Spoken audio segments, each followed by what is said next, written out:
দ্বাদশ সংসদ নির্বাচনের বছরখানেক আগে আওয়ামী লীগ সরকারের পদত্যাগ ও নির্দলীয় তত্ত্বাবধায়ক সরকারের অধীনে জাতীয় নির্বাচনের দাবিতে যুগপথ আন্দোলনের ঘোষণা দেয় বিএনপি। কিন্তু যুগপথ আন্দোলনের কার্যত ব্যর্থ হয়, কারণ আন্দোলনের মুখেও 7 জানুয়ারি একতরফা নির্বাচনে টানা চতুর্থবারের মতো ক্ষমতায় আসে কর্তৃত্ববাদী সরকার আওয়ামী লীগ।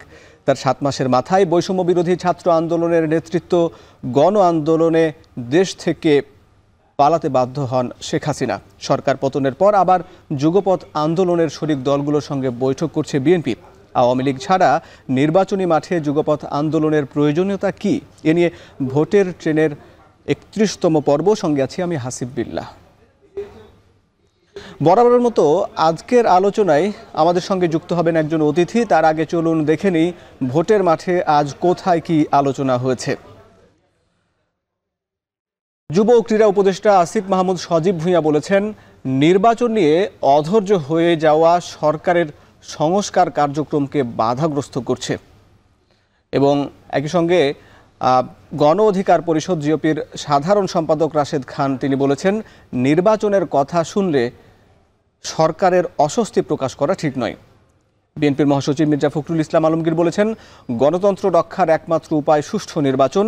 জনগণের মতামতের ভিত্তিতে নির্বাচিত জনপ্রতিনিধিদের দ্বারা গঠিত সংসদই হতে পারে একমাত্র গণতন্ত্র প্রতিষ্ঠার প্রতিষ্ঠান।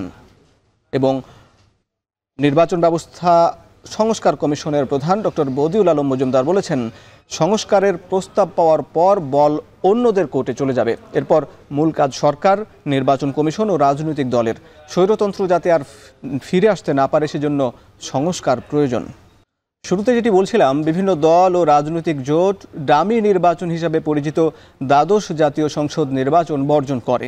বিএনপির সঙ্গে যুগপথ জোটবদ্ধ আন্দোলনে অংশ নেয় দেশের বেশিরভাগ রাজনৈতিক দল। যুগপথ আন্দোলনের কর্মসূচি শুরু হয় 2022 সালের ডিসেম্বরে। আমরা যদি দেখি যে বিএনপির নেতৃত্বে এই যুগপথ আন্দোলনে যুক্ত শরিক দলগুলো ছিল গণতন্ত্র মঞ্চ, যেখানে 7টি রাজনৈতিক দল ছিল: জাতীয় সমাজতান্ত্রিক দল, নাগরিক ঐক্য, বিপ্লবী ওয়ার্কার্স পার্টি, গণসংহতি আন্দোলন, গণ অধিকার পরিষদ, ভাসানী অনুসারী পরিষদ ও রাষ্ট্র সংস্কার আন্দোলন। এছাড়া 12 দলীয় জোট, জাতীয়তাবাদী সমমনা জোট, liberal democratic party, Bangladesh labour party, peoples party, AB party, Gano Forum এবং গণ অধিকার পরিষদ। আমরা যেটি বলছিলাম, এই যে যুগপথ আন্দোলন, এটি মূলত 7 জানুয়ারি নির্বাচনের আগ পর্যন্ত এটি বিভিন্ন আন্দোলনে সরব ছিল। কিন্তু 7 জানুয়ারি ভোটের পর কর্মসূচি আর এই যুগপথ আন্দোলন না থাকায় এই আন্দোলনটি ছন্দপতন হয়। আওয়ামী লীগ সরকার পতনের পর যুগপথ আন্দোলনের শরিক দলগুলোর সঙ্গে আবার বৈঠক শুরু করছে বিএনপি। সে আন্দোলনের শরিক দল গণ অধিকার পরিষদের সদস্য সচিব ফারুক হাসান যুক্ত আছেন আমাদের সঙ্গে। আমরা জনাব ফারুক হাসানকে স্বাগত জানাচ্ছি। আপনার কাছে জানতে চাই যে এই ভোটের এই যে বিএনপির যে যুগপথ আন্দোলনে আপনারা শরিক ছিলেন, আওয়ামী লীগের বিরুদ্ধে একসঙ্গে আন্দোলন করেছেন, আবার এই অন্তর্বর্তী সরকারের পর যেখানে আওয়ামী লীগ মাঠে নেই, সেই এখন এই যুগপথ আন্দোলনের প্রয়োজনীয়তায় কি, যেখানে বিএনপি মহাসচিব বলছেন যে আবার প্রয়োজনে ভোট এবং ভাতের জন্য মাঠে লড়বেন বা মাঠে থাকবেন, সেখানে আবার কি আপনারা আন্দোলনের কোনো সংশয় আছেন, যেখানে আন্দোলনে যেতে হবে এমন জায়গা থেকে কি এই আলোচনায় করছেন? ধন্যবাদ আপনাকে। দেখুন, আমরা যুগপথ আন্দোলন মূলত শুরু করি আনুষ্ঠানিকভাবে 2022 সালের ডিসেম্বর থেকে। তখন আমাদের এই আন্দোলনের মেইন যে উদ্দেশ্য বা মুখ্য উদ্দেশ্য, সেটা ছিল তৎকালীন ফ্যাসিবাদী যে স্বৈরাচার সরকার, সেই সরকারকে হটিয়ে একটি গণতান্ত্রিক সরকার প্রতিষ্ঠা করা এবং একটি গণতান্ত্রিক সরকারের মাধ্যমে দেশ পরিচালনা করা। সেই উদ্দেশ্যকে সামনে রেখেই আমরা কিন্তু প্রায় দেশের অধিকাংশ রাজনৈতিক দল একসাথে আমরা যুগপথ আন্দোলনে অংশগ্রহণ করি এবং আন্দোলন চালিয়ে যাই। আন্দোলনে ধারাবাহিকভাবে আমরা সেই আন্দোলনকে 2024 সাল পর্যন্ত কন্টিনিউ করি। তারপরে যে পতিত ফ্যাসিস্ট স্বৈরাচার, তারা বিগত যে 7 জানুয়ারি নির্বাচন, একতরফা নির্বাচন, সেই নির্বাচন এক প্রকারের গায়ের জোরে তারা করে ফেলে। তো সেই নির্বাচন করার পরে আমরা যথাসাধ্য চেষ্টা করেছি সেই নির্বাচনকে প্রতিহত করার জন্য, সেই নির্বাচনকে আটকানোর জন্য। কিন্তু আমাদের সেই আন্দোলনের সবচাইতে বড় অ্যাচিভমেন্ট যদি বলেন, অর্জন বলেন, সেটা হচ্ছে আমরা 99% মানুষকে ভোট কেন্দ্র থেকে বিরত রাখতে পেরেছি। আপনারা জানেন যে বিগত 7ই জানুয়ারি যে একতরফা নির্বাচন, সেই নির্বাচনে বাংলাদেশের অধিকাংশ নয়, বাংলাদেশের মানে মেজরিটি পার্সন 98% মানুষ কিন্তু ভোট কেন্দ্রে যায় নাই এবং তাদের ভোটাধিকার প্রয়োগ করে নাই। এটা কিন্তু সবচেয়ে বড় একটা অ্যাচিভমেন্ট আমাদের। এবং মানে যেটাকে আমরা বলি যে মানুষের যে সুপ্ত যে প্রতিবাদ, সেই প্রতিবাদ কিন্তু তারা সেই ভোট কেন্দ্রে না যাওয়ার মাধ্যমে প্রকাশ করেছে এবং সেটা দেখিয়ে দিয়েছে। তারপরে তারা একতরফা নির্বাচন তাদের মতো করে ফেলেছে, যে নির্বাচনের কোনো আন্তর্জাতিক বলেন, দেশীয় বলেন, কোনো ভ্যালিডিটি কিংবা বৈধতা ছিল না। দেখেন, কোনো ইন্টারন্যাশনাল কমিউনিটি, কোনো দেশ কিংবা কোনো প্রতিষ্ঠান কিন্তু সেই বিগত 7ই জানুয়ারি নির্বাচনকে বৈধতা দেয় নাই। এরপরে আমরা আবারও আন্দোলন শুরু করি এবং এই আন্দোলনের এক পর্যায়ে আমাদের একটা ছাত্র আন্দোলন গড়ে ওঠে কোটা সংস্কারকে কেন্দ্র করে।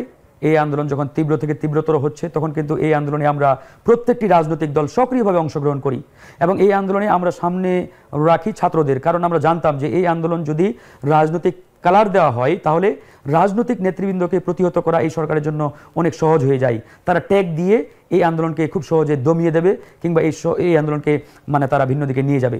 এই জন্য আমরা কৌশলগত কারণে আমাদের ছাত্র প্রতিনিধি যারা বা ছাত্র নেতৃত্ব ছিল তথা বৈষম্য বিরোধী ছাত্র আন্দোলন, তাদেরকে আমরা লিডিংয়ে রাখি, তাদেরকে আমরা সামনে এগিয়ে দিই এবং এই আন্দোলনে আমরা সবাই ছিলাম এবং প্রত্যক্ষভাবে অংশগ্রহণ এই আন্দোলনে করেছি। রাজনৈতিক দল, সামাজিক সংগঠন, কৃষক, শ্রমিক, ছাত্র, জনতা সবার মানে অংশগ্রহণে এই বিপ্লব কিন্তু আমরা করেছি। এই বিপ্লবের মাধ্যমে পতিত ফ্যাসিস্ট স্বৈরাচারকে আমরা বাংলাদেশ থেকে বিতাড়িত করেছি, উৎখাত করেছি। এরপরে আমরা একটি ছাত্র জনতার সরকার, অন্তর্বর্তীকালীন সরকার আমরা প্রতিষ্ঠা করেছি। আপনারা সবাই মিলে আন্দোলন করলেন এবং একই সঙ্গে শেখ হাসিনা পালিয়ে গেলেন। তারপরে এখন আবার এই যুগপথ আন্দোলনের বা আবার বিএনপির সঙ্গে এই আন্দোলনের প্রয়োজনীয়তা কি? কারণ এবং একই সঙ্গে আপনি জানাবেন, আপনারাও কি নির্বাচন আগে চান পরে সংস্কার, নাকি আগে সংস্কার পরে নির্বাচন? সংক্ষিপ্ত করে যদি বলবেন। হ্যাঁ, আমরা যেটি বলছি যে দেখুন, আমাদের যে লড়াই, সেই লড়াইটা কেন বা কিসের ভিত্তিতে বা কি কারণে? আমাদের লড়াইটি হচ্ছে মূলত বাংলাদেশে একটি গণতান্ত্রিক ব্যবস্থা প্রতিষ্ঠা করা এবং একটি গণতান্ত্রিক প্রক্রিয়ার মাধ্যমে একটি রাজনৈতিক সরকার প্রতিষ্ঠা করা এবং সেই রাজনৈতিক সরকার দেশ পরিচালনা করবে এবং তাদের হাতে আমরা দেশ পরিচালনার দায়িত্ব অর্পণ করব। এই জন্যই কিন্তু আমাদের সেই যুগপৎ আন্দোলন আমরা একসাথে শুরু করেছিলাম। এখন আমরা পতিত স্বৈরাচারকে বাংলাদেশ থেকে বিতাড়িত করেছি, কিন্তু বাস্তবিক অর্থে আমরা পরিপূর্ণ যে স্বাধীনতা, সেই স্বাধীনতা কিন্তু এখনো পাই নাই। আপনি আজকে দেখেন, আপনি ডানে তাকালেও স্বৈরাচারের দোসররা মানে ঘুরে বেড়াচ্ছে, বামে তাকালে দেখবেন যে বিভিন্ন চেয়ারে তাদেরকে প্রমোশন দেওয়া হচ্ছে, নানান চেয়ারে তারা বসা এবং চতুর্দিকে তাদের যে এখন একটা মহা সমারোহ, এটা দেখে কিন্তু আমরা আতঙ্কিত এবং অনেকটাই আমরা মানে টেনশনে এখন মানে আমাদের সময় যাচ্ছে যে স্বৈরাচারের দোসররা এখন নানাভাবে নানা কায়দায় তারা বাংলাদেশে ছড়িয়ে ছিটিয়ে যারা ছিল তারা এখন দিন দিন সংঘবদ্ধ হচ্ছে, শক্তিশালী হচ্ছে এবং তারা এই দেশকে মানে একটা আনস্টেবল পরিস্থিতিতে ফেলার জন্য তারা কিন্তু চেষ্টা অব্যাহত রেখেছে। এই জন্য আমরা মনে করি যে আমরা যারা যুগপৎ আন্দোলন করেছিলাম একসাথে, আমাদের এই লড়াইটা এখনো শেষ হয় নাই। আমাদের লড়াইটা তখনই শেষ হবে যখন আমরা একটি গণতান্ত্রিক প্রক্রিয়ার মাধ্যমে একটি রাজনৈতিক সরকারের হাতে ক্ষমতা হস্তান্তর করতে পারবো। এখন যে সরকারটি রয়েছে এটি আমাদের একটা আন্দোলনের ফসল, একটি বিপ্লবী অন্তর্বর্তীকালীন সরকার। এই সরকার কিন্তু আমাদের পুরোপুরি একটা পলিটিক্যাল সরকার না। সুতরাং এই সরকারকে আমরা দায়িত্ব দিয়েছি তারা যাতে প্রয়োজনীয় সংস্কার শেষ করে অতি দ্রুত নির্বাচনের মাধ্যমে একটি রাজনৈতিক সরকারের হাতে ক্ষমতা হস্তান্তর করা। এই যে রাজনৈতিক সরকারের কাছে ক্ষমতা হস্তান্তর করা, এই রাজনৈতিক সরকারের হাতে ক্ষমতা হস্তান্তর করার আগ পর্যন্ত আমাদের যে মানে ঐক্য বা বন্ধন, যে টিমটি আমরা একসাথে আন্দোলন সংগ্রাম করেছি যুগপৎ আন্দোলন, আমাদের এই লড়াইটা আমরা মনে করি চালিয়ে যাওয়া দরকার। কারণ আমরা যদি এখন স্থগিত হয়ে যাই বা অফ হয়ে যাই বা নিভিয়ে যায় আমাদের আলোটা, তাহলে দেখবেন এই পতিত স্বৈরাচারের দোসররা নানাভাবে এই দেশকে বেকায়দায় ফেলবে, এই দেশকে একটা আনস্টেবল সিচুয়েশনের মধ্যে ফেলে দিয়ে একটা অরাজক পরিস্থিতি তৈরি করবে। তাতে এই সরকারও বিপদে পড়বে, দেশও বিপদে পড়বে। আমরা তো চাই না ভাই এই বাংলাদেশ আবারও বিপদে পড়ুক। এই জন্যই আমরা মনে করি আমাদের জেগে থাকতে হবে, আমাদের জাগ্রত থাকতে হবে যতক্ষণ না পর্যন্ত একটা রাজনৈতিক সরকার প্রতিষ্ঠা হয়।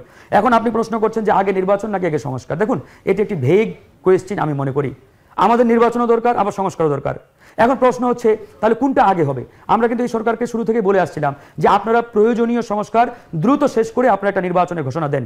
কিছুদিন আগে মাননীয় প্রধান উপদেষ্টা একটা নির্বাচনের টাইম ফ্রেম ঘোষণা করেছেন, বাট সেই টাইম ফ্রেমটি আমি মনে করি একবারেই ধোঁয়াশাপূর্ণ। নিউজরুম থেকে আজ সারাদিন ভোটের ট্রেনের সংবাদ সংগ্রহ করেছেন সহকর্মী মাঝার ইমন। মাঝার ইমন, আপনাকে স্বাগত জানাচ্ছি। নির্বাচন ইস্যুতে রাজনৈতিক দল এবং সরকার দুপক্ষই সংস্কার কি নির্বাচন এটি আগে না পরে এটি নিয়ে বিতর্ক চলছে। এই বিতর্কের পারদ কি আরও বাড়ছে? কি মনে হয়, কি দেখলেন আজ? আসিফ, আপনি যদি সেই 5 আগস্ট 8 আগস্ট সরকারের শপথ গ্রহণের পর থেকে যদি ক্রমান্বয়ে দেখতে থাকেন, তাহলে একেবারে বোঝাই যাচ্ছে যে সংস্কার এবং নির্বাচন এই দুইটি বিষয় মূলত বাংলাদেশের রাজনৈতিক যে প্রেক্ষাপট, সেই প্রেক্ষাপটে আলোচনা হচ্ছে। সেই ক্ষেত্রে রাজনৈতিক দলগুলো যেহেতু ক্ষমতায় যাওয়ার তাদের ইচ্ছা, বা রাজনৈতিক দলগুলো দিন শেষে ক্ষমতায় যাওয়ার তাদের প্রবণতা, সেই ক্ষেত্রে তারা কিন্তু সংস্কারের পাশাপাশি নির্বাচনকে মূলত একটু বেশি গুরুত্ব দিচ্ছে। ক্রমান্বয়ে আমরা দেখছি যে বিএনপি সহ যেই সমমনা দলগুলো রয়েছে, তাদের যেই ইচ্ছা আকাঙ্ক্ষা, সেটি কিন্তু তারা নির্বাচনকে গুরুত্ব দিচ্ছে। কিন্তু পাশাপাশি তারা যেটি বলছে যে সংস্কার একটি চলমান প্রক্রিয়া, সেটি চলবে।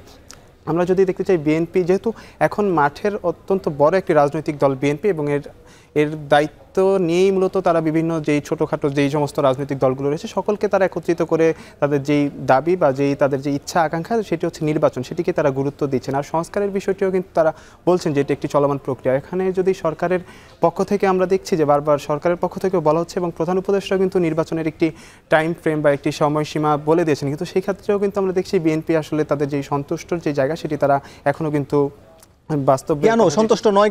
সন্তুষ্ট নয় কেন এটি বলতে আমাদের একটু পেছনের দিকে যেতে হবে। যেহেতু বিএনপি দীর্ঘ সময় রাজনীতি করছে বাংলাদেশের ইতিহাসে, আওয়ামী লীগের পর বিএনপি মূলত এখন দায়িত্বে আছে। বিএনপির কিন্তু 1-11 যেই বিষয়টি রয়েছে, বিএনপির মধ্যে কিন্তু এই সংখ্যা রয়ে গিয়েছে। আমরা 11-তে দেখেছি -2 ফর্মুলা। তো বিএনপির পক্ষ থেকে বা বিএনপির দায়িত্বশীলরাও কিন্তু এক ধরনের সংখ্যা রয়েছে তাদের মধ্যে, যে এই বিএনপিকে কোনো ধরনের নির্বাচনকে একটু বিলম্ব করে একটি অন্য রাজনৈতিক দল মাঠে আসে কিনা, এই সার্বিক বিষয়টি নিয়ে কিন্তু বিএনপির মধ্যে যে দ্বিধাদ্বন্দ্ব, সেটি কিন্তু আমরা দেখছি নির্বাচনকে কেন্দ্র করে। এবং সরকারের পক্ষ থেকেও কিন্তু নির্বাচনের যেই টাইম ফ্রেমটির কথা বলছিলাম, সেটি দেওয়ার পরেও কিন্তু সরকারের পক্ষ থেকে কিন্তু অনেক বক্তব্য আসছে। আজকে আমরা দেখেছি যে উপদেষ্টা আসিফ মাহমুদ বলেছেন যে নির্বাচন নিয়ে যদি তড়িঘড়ি করে, ওই ক্ষেত্রে সরকারের যে সংস্কার যে কাজ চলছে, সেই কাজে কিন্তু ব্যাহত হচ্ছে। এরকম কিন্তু দৈনিক বিভিন্ন বক্তব্য আসছে সরকারের পক্ষ থেকে। সেই পক্ষের বক্তব্য এবং রাজনৈতিক দল হিসেবে বিএনপির অবস্থান, সব মিলে এক ধরনের একটি অনিশ্চয়তা বা যেই মৃদু যেই এক ধরনের বিতর্ক চলছে সরকার এবং রাজনৈতিক দলের মধ্যে, সেটি কিন্তু দিন যত যাচ্ছে, সেটি বিএনপি, জামাত সহ বিরোধী দল যে সমস্ত দলগুলো রয়েছে, সকলের মধ্যেই কিন্তু দ্বিধাদ্বন্দ্ব বাড়ছে আর কি। ধন্যবাদ মাঝারিমন। এবার জানবো সংসদীয় আসনের পরিক্রমা। এবার সংসদীয় আসন 31, সেটি নিয়ে যদি আলোচনা করতে চাই, গাইবান্ধা 3 আসন, এটির সীমানা সাদুল্লাপুর এবং পলাশবাড়ী উপজেলা। মোট ভোটার 4,11,942 জন, পুরুষ ভোটার 2,07,757 জন এবং নারী ভোটার 2,11,185 জন।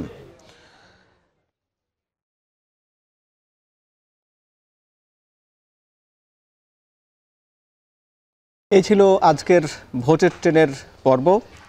শুভকামনা সবাইকে।